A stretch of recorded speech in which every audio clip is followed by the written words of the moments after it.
Hey everyone, we're moving on to chapter 4 today, and we're going to be talking about classifying triangles today. All of chapter 4 is about triangles, and we're going to learn about some of the qualities. First, we have acute triangle, which is all three angles are less than 90 degrees. Then we have a equiangular, which means all three angles are congruent. And we're going to learn some properties later on, but these will always be 60 degrees. An obtuse triangle is when the biggest angle is greater than 90. And then we have a right angle when the largest angle actually equals 90 degrees. So in this example, if you take a look at the pictures, here, all of these angles are less than 90 degrees, therefore this is an acute. It turns out that this is actually an acute and equiangular because all of the angles are the same. The next one, classifying this one, we look at the largest angle here. This is greater than 90 degrees, therefore obtuse. So again, just a progress check here. We want to see angle AC D. So again, we start with here, angle A, going to angle C, and then to angle or to point D.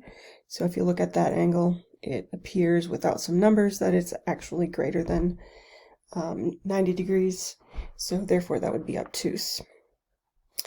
The next one is ADE. So here's A again, D is down here, and E over here.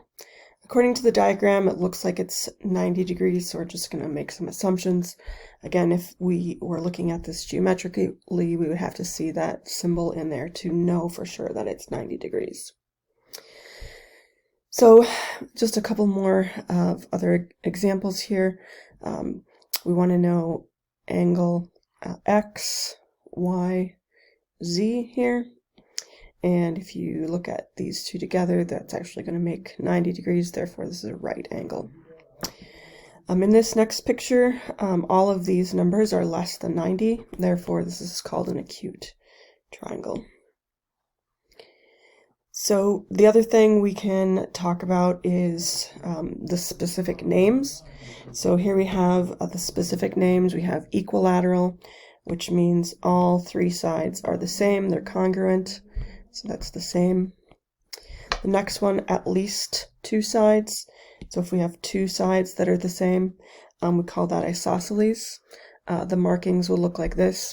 So when you're trying to classify them, look for these little symbols that show that those are the same. So that's isosceles. If none of the sides have a relationship, we call that a scalene triangle. It just means that no sides are the same. All right, so let's take a look at this example. Classify the following angles. And so we have JMN. So let's look JMN. And if you look at that triangle, it looks to be that this angle here is obtuse. So I'm just going to put a little O up there. Okay, O. It appears maybe that that is a right triangle,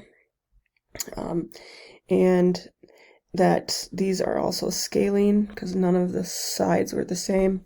And this one, again, none of the sides are the same, so I would maybe think this is a right, but also a scalene. And then we have O, erase this again, O, L, N.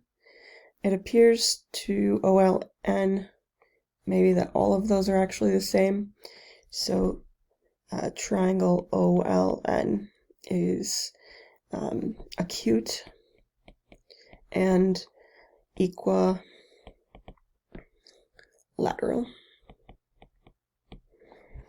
Here we go. So the next example, they want us to look at triangle ABC. Okay, looking at this triangle, it appears that these two are the same. So I would consider that an isosceles triangle. And you could also call it an acute isosceles. All right, next what we're going to do is classify them with some units. So if point y is the midpoint of that whole length, and wy, so that's this distance here, is 3, classify it as equilateral isosceles or scalene and justify your reasoning. All right, so we look at the side lengths here. We have a side length of 4.2, 4.5, and 3. Since none of those are the same, we would consider this a scalene triangle. Next one, midpoint C. We want to classify this as equilateral isosceles or scalene. So if this whole distance is 3.4, then this distance between these two has to be half of that, so 1.7. And these markings indicate that those are the same, 1.2. So if we want to try to look at triangle ABC here, I have side lengths of 1.2, 1.2, and 1.7. Since these are the same, we would consider this an isosceles triangle. Next, we're going to find the measures of the sides. Based on this is an isosceles triangle. So since that's true, we need to know that these two then would be equivalent. So I could set up an equation. 4d minus 13 is equal to 12 minus d. Then go ahead and solve this equation for d. Can add d to both sides, and we get 5d. We'll add the 13 to the other side, and we will get 25. Divide both sides by 5, and we get that d actually equals 5. If they want us to find the measures of the sides, we then need to plug 5 back in. So this side, if I plug 5 back in, I'm going to get 11. If I plug 5 into this one, I'm going to get 7. And since this side and this side are the same, we can even try it. 20 minus 13, we would get 7 also.